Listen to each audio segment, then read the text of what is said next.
Final thoughts. The path of letting go is a powerful journey that gives you the opportunity to find peace and reshape your life. It is a journey that requires courage, patience, and dedication, but the rewards are profound and life-changing.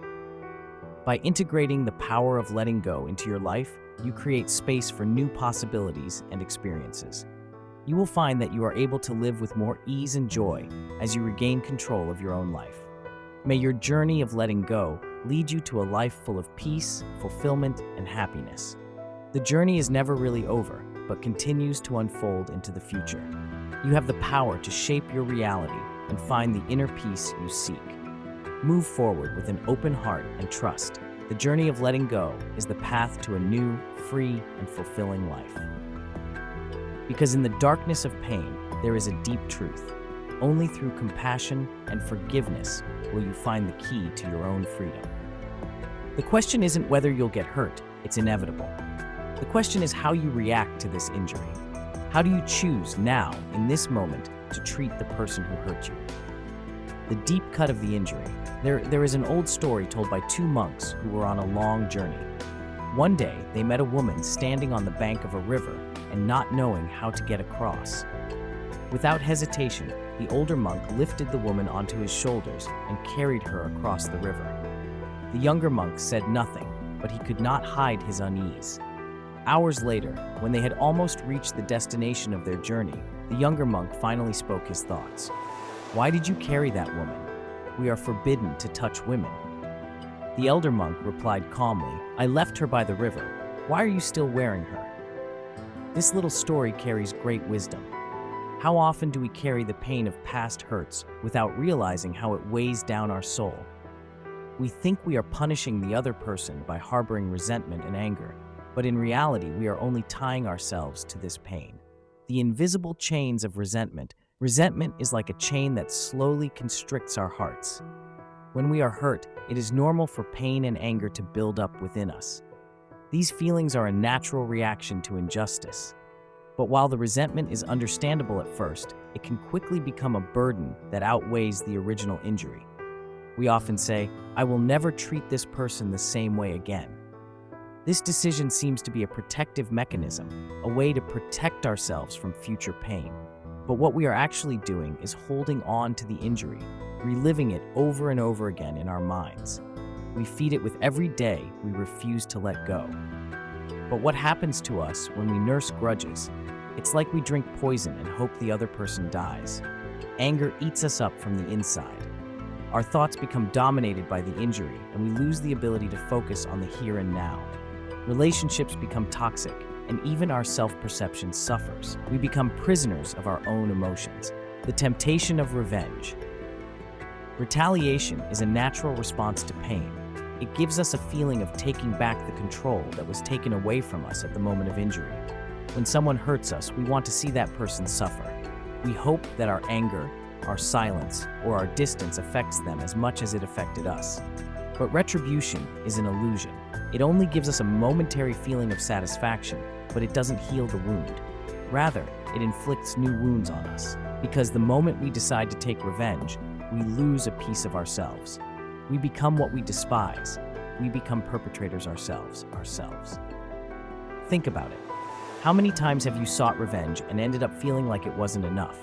The anger is never truly assuaged. It is an insatiable fire that always needs more fuel. And the price we pay for this is our inner peace. What does it mean to treat equally? When we say that we should treat people who have hurt us equally, it initially sounds like an imposition. Why should we show respect or kindness to someone who has caused us pain? The answer lies in a deeper truth. When we make the choice to treat someone equally, despite the hurt they have caused us, we liberate ourselves. It's not about ignoring the injustice or pretending it didn't happen. It's about taking back power over your own emotions. Instead of responding to the darkness with darkness, you choose to keep the light. You treat the other person with kindness, not because they deserve it, but because you want to be fair to yourself. Equality does not mean making yourself a victim. It means taking control of your reactions. It means breaking the cycle of negativity that can drag you down. Find the balance. Of course, treating someone who hurt you with respect is easier said than done. our instinct screams for justice. But there is a subtle difference between justice and retribution. Justice means standing up for yourself, setting your boundaries, and drawing clear consequences. Retaliation, on the other hand, means that you try to inflict pain on the other person in order to satisfy yourself. The secret is finding balance. You have to learn to set boundaries without falling into hatred. This means that you no longer allow yourself to be hurt, but at the same time, you also leave no room for resentment and anger in your heart. By learning to treat people equally, you free yourself from the burden of resentment. The nature of the injury. Every injury has its origin. It does not always arise from malice, but often from ignorance, insecurity, or fear. To understand how we can treat people equally when they have hurt us, we must understand the roots of those hurts. Injuries caused by misunderstandings. Many of the injuries we suffer arise from misunderstandings. People are complex, and our communication is often flawed. What we say is not always what the other person hears, and what the other person does is not always what we interpret. Imagine you are in an argument with a close friend. You feel hurt because he wasn't there for you when you needed him most. But what you don't know is that he himself was dealing with a personal battle that kept him from being there for you. Your pain is real, but it is based on an incomplete perception of the situation. Misunderstandings are the silent enemy of relationships. They eat their way unnoticed into our hearts and poison our minds. If we learn to recognize and address these misunderstandings before they take root, we can prevent many injuries. Intentional and unintentional injuries. There is a difference between intentional and unintentional injuries. Accidental injuries often occur due to ignorance or carelessness. Maybe the person didn't even realize they hurt you. In such cases, it is important to have the courage to address the situation and clarify misunderstandings. Intentional injuries, on the other hand, are more difficult to forgive. When someone consciously acts to cause you pain, it is challenging to treat that person with equanimity. But here too, it is important to understand why the person acted the way they did. Often intentional injuries are the result of deep-seated insecurities or past trauma. The nature of the injury. To understand how to deal with people who have hurt us, we must understand the nature of the hurt itself. There are countless ways people harm each other, but almost all hurts are rooted in misunderstandings, unconscious actions, or deep-seated inner conflicts. When we begin to recognize that every injury has a cause that often has nothing to do with us personally, we can develop a new perspective, one that allows us to react less out of pain and instead with more understanding and to act in control. Injuries caused by misunderstandings. Misunderstandings are often the roots of pain. So often we feel hurt, not because someone intentionally acted against us, but because communication was broken. Imagine waiting for an important message from a friend who has promised you support during a difficult time, but the message doesn't come. Your first thought is, "He forgot me." Your mind immediately begins to spin scenarios. You doubt the friendship, feel disrespected, and betrayed. But what if the reality is completely different? Maybe your friend never saw the message or was in a situation himself that prevented him from replying immediately. It's easy to get caught up in your own pain and automatically assume that the other person's intentions were malicious. But most hurt occurs right here, at the threshold between our interpretation of other people's actions and reality. Misunderstandings often arise from unspoken expectations. Each of us has expectations of the people close to us.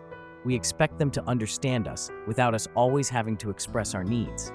But when these expectations are not met, we feel disappointed or hurt. However, it is important to remember that the other person cannot always read our minds. So how can we learn to avoid misunderstandings? The key is open communication. Instead of following our first impulse and becoming defensive, we should pause and look at the situation with a calm mind. We can seek dialogue before deciding how to respond to the perceived violation. This willingness to communicate can nip many conflicts in the bud. Intentional and unintentional injuries. Not all injuries are based on misunderstandings. There are times when people intentionally hurt us. But here too, it is important to look deeper. Why does someone consciously choose to hurt us? Often the answer lies not in us, but in the other person's inner conflicts. Intentional injuries often come from people who are injured themselves. There's an old saying that says, "Hurt people, hurt others." This means that many people project their own inner pain and insecurities onto others. When someone intentionally hurts us, it's often not because we deserve it, but because that person doesn't know how to deal with their own pain. This is where the idea of empathy becomes important. This doesn't mean we should ignore or excuse intentional hurt, but it does help us understand why people act the way they do. In many cases, the behavior of others has much less to do with us than we think. Accidental injuries, on the other hand, are more difficult to detect. They usually happen without the other person even realizing what they have done. Maybe someone was in a hurry and missed us at an important moment, or someone made a joke that hit a sore spot in us without even knowing it. Such moments can be painful because we feel overlooked or not taken seriously. But especially when it comes to unintentional injuries, it is up to us to see things in a larger context. By realizing that many injuries occur without malicious intent, we can begin to take a step back and look at the situation more objectively. This gives us the chance to react with understanding and not on impulse. Emotional wounds. Why they run so deep. Emotional injuries have a special depth because they often touch on old wounds. Sometimes our pain reacts so strongly to a new injury because it reminds us of a previous one. Perhaps the current conflict is not actually the cause of our strong emotional reaction, but rather an echo of a long-ago experience. For example, if you often felt overlooked as a child, an innocuous moment when someone overlooked you could trigger deep pain within you. It's as if the present brings the past back to life. These emotional wounds run deep and do not always heal completely. It is important to be aware when we feel hurt. Awareness of these deeper layers of our pain gives us the opportunity to question ourselves. Why does this injury affect us so badly? Is it really because of the current situation, or does it remind us of something much deeper? This questioning helps us control our reactions and avoid becoming overwhelmed by the pain of the past. The role of expectations. Another element that often leads to injury is our expectations of others. We often expect people to behave a certain way, treat us a certain way, or always understand us.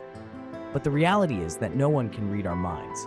When our expectations are not met, we feel disappointed and hurt. A crucial step on the path to emotional healing is to examine our expectations. Why do we expect certain things from people? Are these expectations fair and realistic? In many cases, we unconsciously set high standards for the people around us and feel disappointed when they don't meet them. However, if we learn to question and put our expectations into perspective, we can prevent many unnecessary injuries.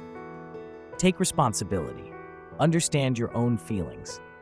When we get hurt, it's easy to blame the other person, but a big part of the healing process is taking responsibility for our own feelings. This does not mean excusing or minimizing the actions of others, but rather recognizing that our response to hurt is in our hands.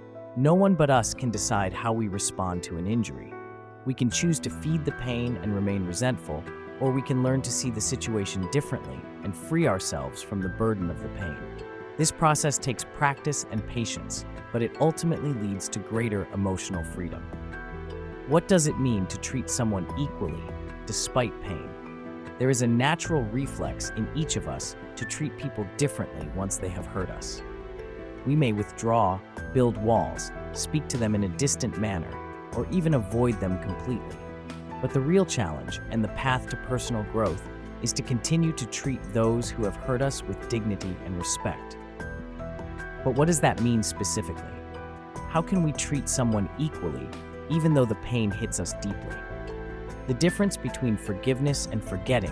One of the most common misconceptions when it comes to treating people after an injury is the confusion between forgiveness and forgetting. Many believe that forgiveness means undoing the act, or worse, ignoring the other person's responsibility. But forgiveness and equal treatment have nothing to do with forgetting. Forgiving means letting go. It means giving up the resentment that holds us and no longer giving the other person the power to disturb our inner balance. It does not mean that we forget what happened or that we condone what the other did. Rather, we free ourselves from the burden that pain has placed on us. Equality means that we choose not to treat someone differently because they have hurt us. We remain respectful and polite without letting negative emotions guide us. It is a conscious decision not to allow ourselves to be controlled by desire for revenge or resentment. Setting limits, the art of protecting yourself. It is important to distinguish between equal treatment and setting healthy boundaries. Equality does not mean that we have to allow ourselves to continue to be hurt. It's not about denying ourselves or allowing others to disrespect us. Rather, it is about setting clear and firm boundaries while maintaining our dignity and compassion. A person who hurt you must face the consequences of their actions. When trust has been broken, it takes time to be repaired. Equality does not mean continuing the relationship in the same way as if nothing had happened. It means communicating in a respectful way and setting clear expectations about how you want to be treated. By setting boundaries, you protect yourself and allow the other person to take responsibility for their actions. This can be done through open conversations in which you clearly express your feelings and needs without judging or attacking the other person. It's a balance between self-protection and emotional maturity. The power of self-control. Equality also means controlling your own emotional reactions. When someone hurts us, we tend to act impulsively.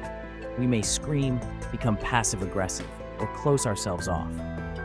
These reactions are normal, but they rarely lead to a solution and often make the situation worse. Self-control is one of the greatest strengths we can develop. It doesn't mean suppressing our emotions, but rather controlling them consciously.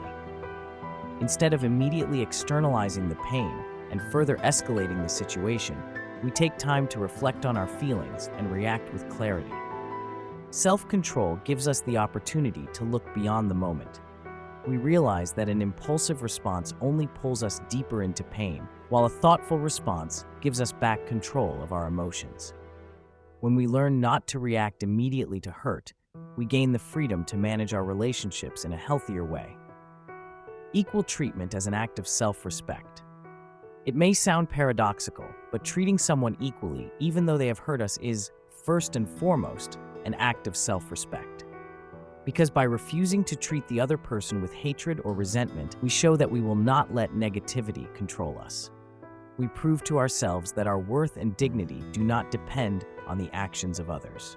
When we treat people differently because they have hurt us, we give them power over our emotional well-being. We allow their actions to cause us to act against our own values.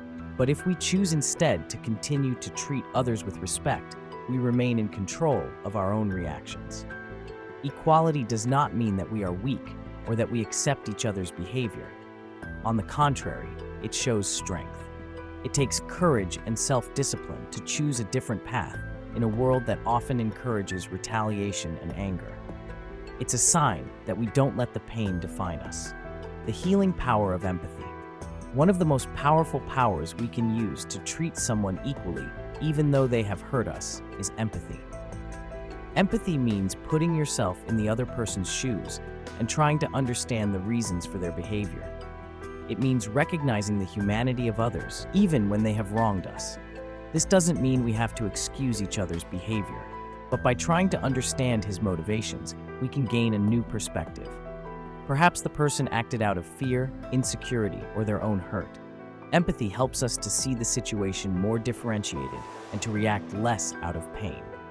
Empathy also allows us to develop compassion, not only for the other, but also for ourselves. We recognize that hurt is a part of life and that both we and the other are on a path of learning and growing. This realization helps us let go of the pain and focus on healing. The courage to be vulnerable. We often avoid treating people equally because we are afraid of making ourselves vulnerable again. We think we protect ourselves by building walls or withdrawing emotionally, but true strength lies in vulnerability.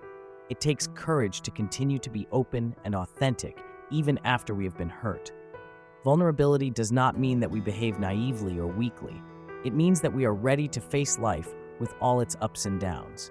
By treating the other person equally despite the injury, we show that we are not guided by fear.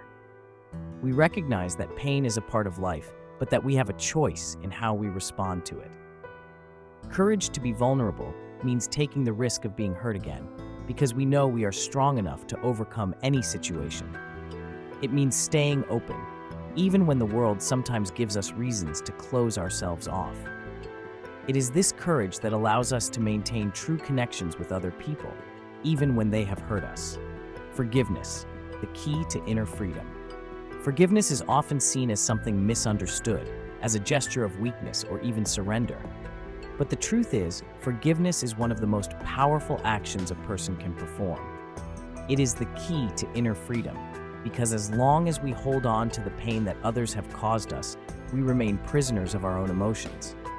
But what does forgiveness really mean? And why is it so essential to treating people equally, despite the injury they have experienced? Forgiveness means letting go, not forgetting.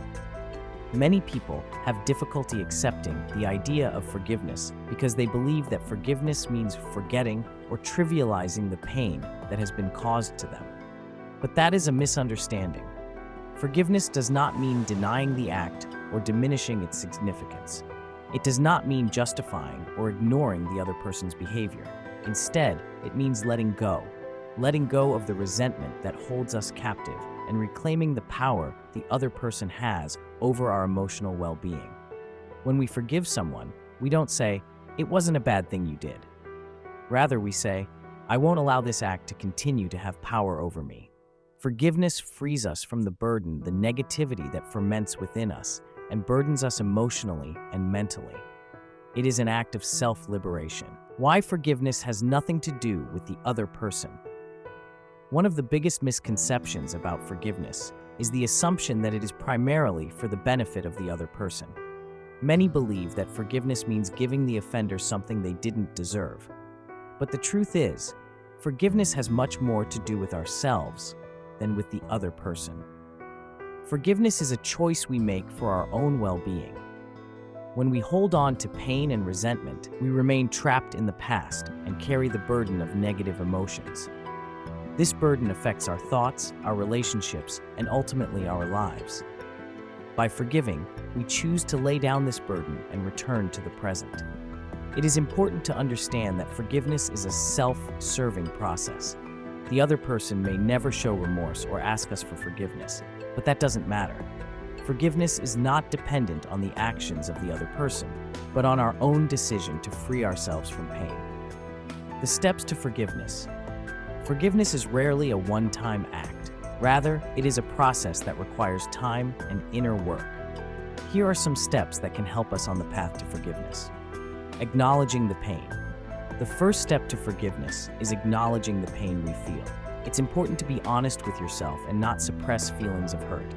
This step can be painful, but it is necessary to allow healing. Understanding why we were hurt. Often it's not just about the act itself, but also the meaning we give to it.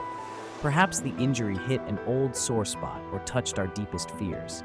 By asking ourselves why the other's action affected us so deeply, we can develop a deeper understanding of our own emotional response. See the other person's perspective.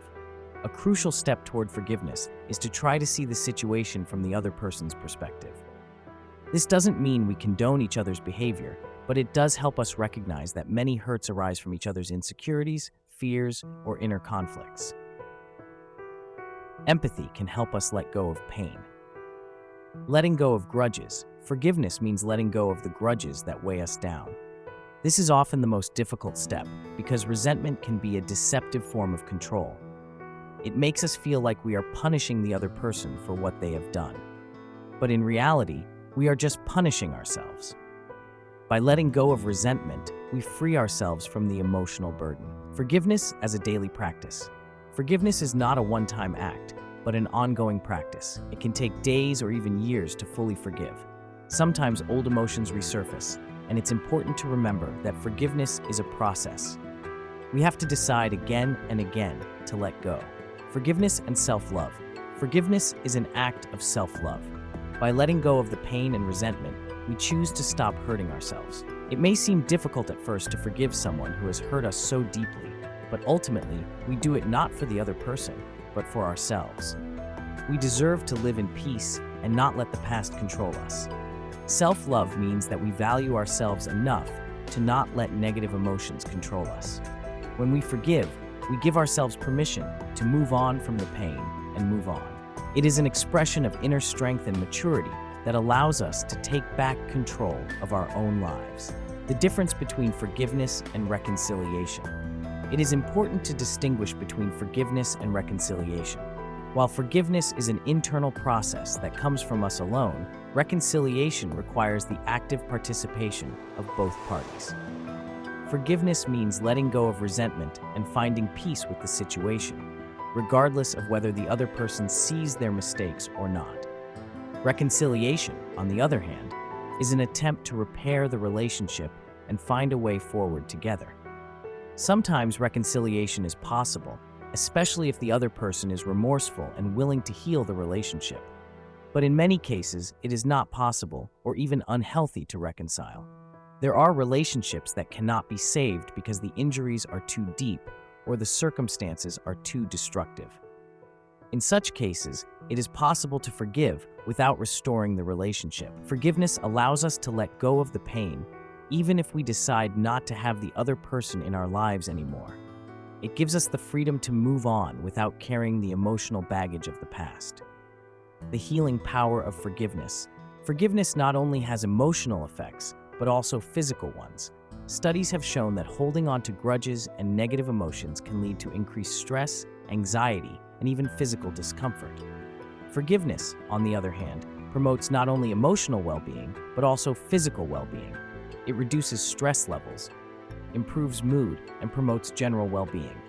By forgiving, we give our bodies and minds a chance to heal. It is a process that liberates us on all levels, mentally, emotionally, and physically. The healing power of forgiveness is that it releases us from the past and allows us to live in the present without being trapped by negative emotions. The path to true freedom. At the end of this journey, one irrefutable truth remains. The way we treat people, especially those who have hurt us, reveals who we really are. It shows not only our character, but also our inner strength and our ability to break free from the shackles of pain.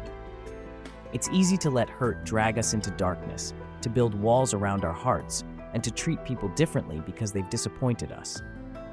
But true greatness comes when, despite all this, we choose to act with kindness and respect.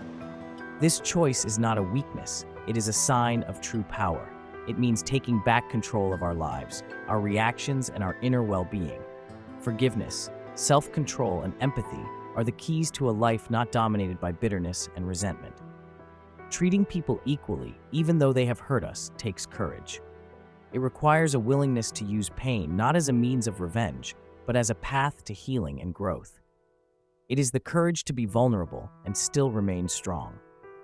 The freedom we find in this decision is priceless. It is the freedom to no longer let the past hold us down. It is the freedom to shape relationships consciously and in a healthy way.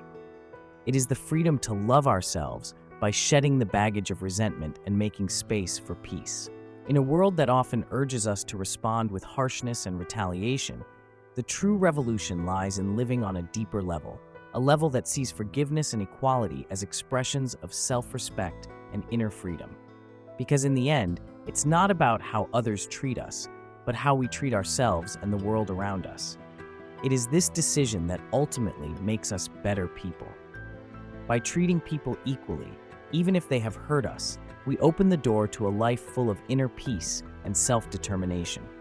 We do not choose the easy path of retaliation, but the courageous path of healing.